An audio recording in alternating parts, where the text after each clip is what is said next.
Movie start होती है तो हम देखते हैं कि एक औरत के घर एक बहुत ही प्यारा बेबी पैदा होता है। वो उसका नाम हरक्यूलिस रखती है। उस वक्त के लोग एक राजा को पूजा करते थे जिसे वो अपना गॉड भी कहते थे और उसका नाम था ज़्यूस। और ये बेबी हमें ज़्यूस का ही दिखाया गया है। दूसरी तरफ हम ये देखते हैं कि ज़्यूस की वाइफ यानी रानी को जब पता चलता है कि ये बच्चा ज़्यूस का है और वो भी किसी इंसान से, अब यहाँ हरक्यूलिस कुछ बड़ा हो चुका था लेकिन वो उसे मारना चाहती थी और इसीलिए वो 2 सांपों को उसे मारने के लिए भेजती है। लेकिन क्योंकि हरक्यूलिस ज़्यूस का बेटा था तो उसी की तरह पावरफुल था, तो उन दोनों सांपों को अपने पास आने से पहले ही मार गिराता है। अब हम देखते हैं कि हरक्यूलिस काफी बड़ा हो चुका है। वहाँ के राजा उसे कुछ टास्क देती है। हरक्यूलिस इन टास्क से डरने वाला तो ना था, तो वो एक एक करके इनका मुकाबला करने लगता है और टास्क पूरे करने लगता है।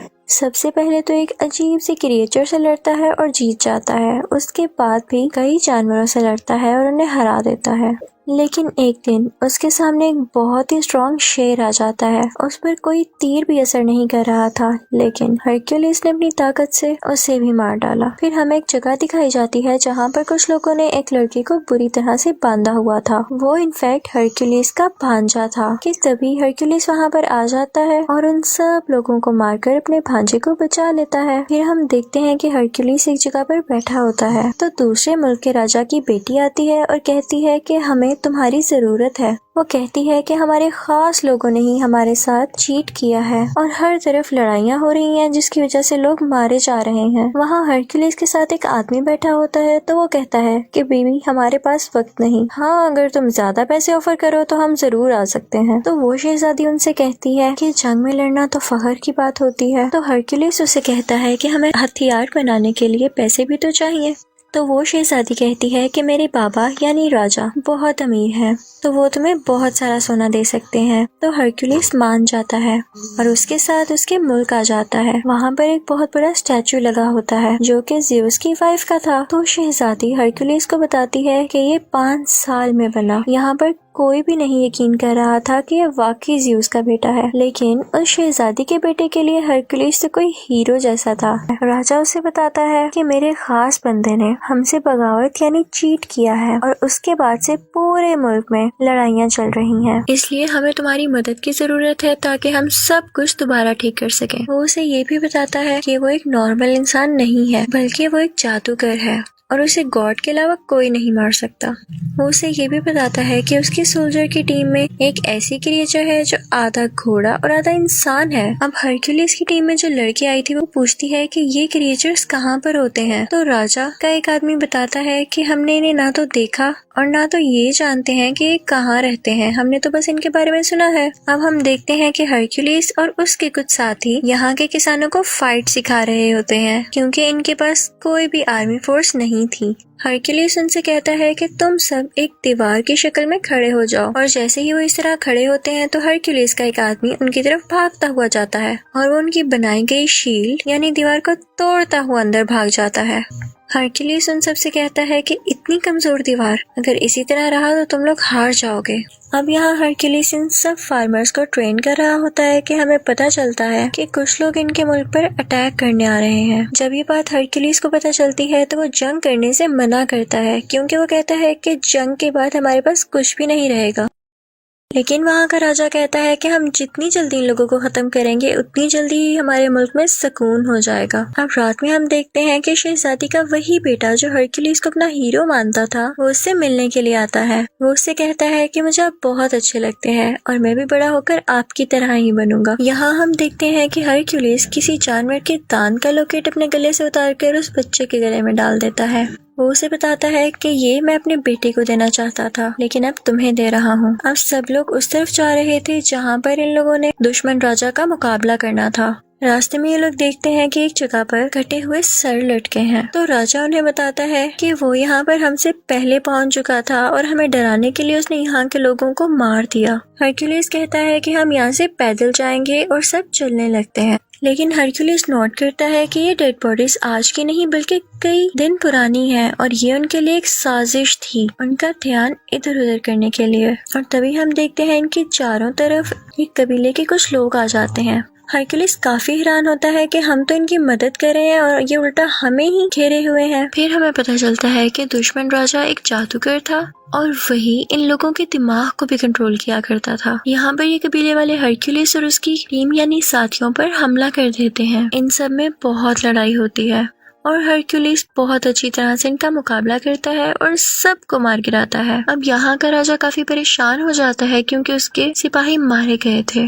हरक्यूलिस उसे कहता है कि मैंने तो आपसे पहले ही कहा था कि अभी ये सब ठीक नहीं है, मुझे अभी भी उनको कुछ सिखाना था। तो राजा उसकी बात मान लेता है, लेकिन हम देखते हैं कि हरक्यूलिस अब बहुत परेशान रहने लगा था और रातों को भी जागता था। वो ख्वाब देखता है कि उसकी फैमिली मर चुकी है और उसे अपने ख्वाब में 3 मुंह वाला क्रिएचर भी दिखाया जाता है। हरक्यूलिस के आदमियों में से एक आदमी उससे कहता है कि यहाँ आने से पहले मैंने ऐसे क्रिएचर से बात की जो कि गॉड की बात सुनकर इंसानों तक पहुँचाती हैं और फ्यूचर के बारे में भी बताती हैं, और उन्होंने तुम्हारे बारे में ये कहा कि तुम्हें अपना इनकम्प्लीट काम पूरा करना होगा। लेकिन हरक्यूलिस बहुत परेशान था तो इस बात पर इतना ध्यान नहीं देता। हरक्यूलिस की एक बीवी और 3 बच्चे थे और उसके बच्चों को मार दिया गया था, जिसका कसूरवार भी उसे ठहराया गया और इसी वजह से उसे अपने मुल्क से भी निकाल दिया गया था। खैर, ये सब लोग दुश्मन राजा की तरफ पहुंच जाते हैं। देखने से तो ये लग रहा था कि जिन फार्मर्स को हरक्यूलिस ने थोड़ी बहुत लड़ाई सिखाई थी वो ठीक से लड़ नहीं सकेंगे और हार जाएंगे, लेकिन लकीली वो ये जंग जीत जाते हैं। फिर हम देखते हैं कि वो दुश्मन राजा हरक्यूलिस की तरफ बढ़ता है ताकि उसे मार सके। तो हरक्यूलिस फौरन से उसका घोड़ा गिराकर उसे कैद कर लेता है। कैद करने के बाद वो उसे राजा के पास ले जाता है। वो दुश्मन राजा कहता है कि तुमने मुझे बिला वजह कैद किया है, मैंने तुम्हारे मुल्क का कुछ नहीं बिगाड़ा। तो हरक्यूलिस कहता है कि अगर तुमने नहीं किया तो फिर किसने किया है। तो दुश्मन राजा उनसे कहता है कि तुम जरा खुद सोचो, जिस राजा के लिए तुम लड़ रहे हो अगर वो इतना ही अच्छा और ताकतवर है तो उसकी फौज उसके साथ क्यों नहीं है और उसे तुम्हारी क्यों जरूरत पड़ रही है। तुम जिसके लिए लड़ रहे हो वो इंसान ठीक नहीं है। रात को एक इवेंट होता है जिसमें राजा के सर पर ताज रखा जाता है क्योंकि उसने हर जगह कब्जा जो कर लिया था। वहीं पर उसका दुश्मन राजा भी बंधा हुआ था। सब उस पर हंस रहे थे, लेकिन राजा की बेटी यानी शहजादी जब ये सब कुछ देखती है तो उसे बिल्कुल अच्छा नहीं लगता। उसे उस दुश्मन राजा पर बहुत तरस आता है। हरक्यूलिस ये सब कुछ देख रहा था तो शहजादी के पास जाकर पूछता है कि ऐसा क्यों है, तुम्हारी आंखों में उसके लिए रहम क्यों आया? जो सच है तो मुझे बता सकती हो। वो बताती है कि जिस मुल्क का ये राजा है वहाँ का राजा मेरा शौहर था, लेकिन मेरे बाप ने उसे जहर दे दिया और खुद राजा बन गए, और ये राजा जिसे तुम लोग कैद करके लाए हो ये मेरे शौहर का खास आदमी था और इसीलिए वो मेरे बाप के खिलाफ हुआ और जंग शुरू होने लगी।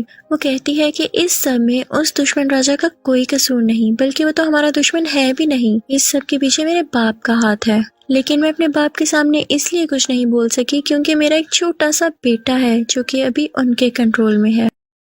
और वो उससे कहती है कि मेरे बेटे को यहाँ से ले जाओ और उसे अपनी तरह की ट्रेनिंग दो। यहाँ राजा का खास आदमी आता है और हरक्यूलिस से कहता है कि आपको राजा ने याद किया है। अब हरक्यूलिस राजा के पास जाता है तो राजा उससे कहता है कि मैं बहुत खुश हूँ कि तुमने आम इंसानों और किसानों को अपनी जंग के तरीके सिखाकर उन्हें जितवा दिया, और देखो आज मैं राजा हूँ। अब आगे से वो लोग दूसरे लोगों को लड़ाई के तरीके सिखाएंगे और आहिस्ता आहिस्ता मैं पूरी दुनिया पर कब्जा कर लूंगा, और ये सब तुम्हारी वजह से हुआ है, तो क्या तुम मेरे खास आदमी बनोगे? हरक्यूलिस सुनकर मना कर देता है तो राजा कहता है कि ठीक है, जैसे तुम्हारी मर्जी। ठीक है, मैं तुम्हें सोना देता हूँ और उसके बाद तुम यहाँ से चले जाना, और मैं राजा बन चुका हूँ तो मुझे तुम जैसे लोगों की अब क्या जरूरत है। अब हरक्यूलिस और उसके साथी वहाँ से अपना सोना लेकर चल पड़ते हैं कि तभी वो देखता है कि उसके आसपास गांव के लोग खड़े हैं। वो लोग काफी उदास दिख रहे थे। दरअसल वो नहीं चाहते थे कि हरक्यूलिस जाए क्योंकि हरक्यूलिस ने उन्हें रहने के तरीके जो सिखाए थे।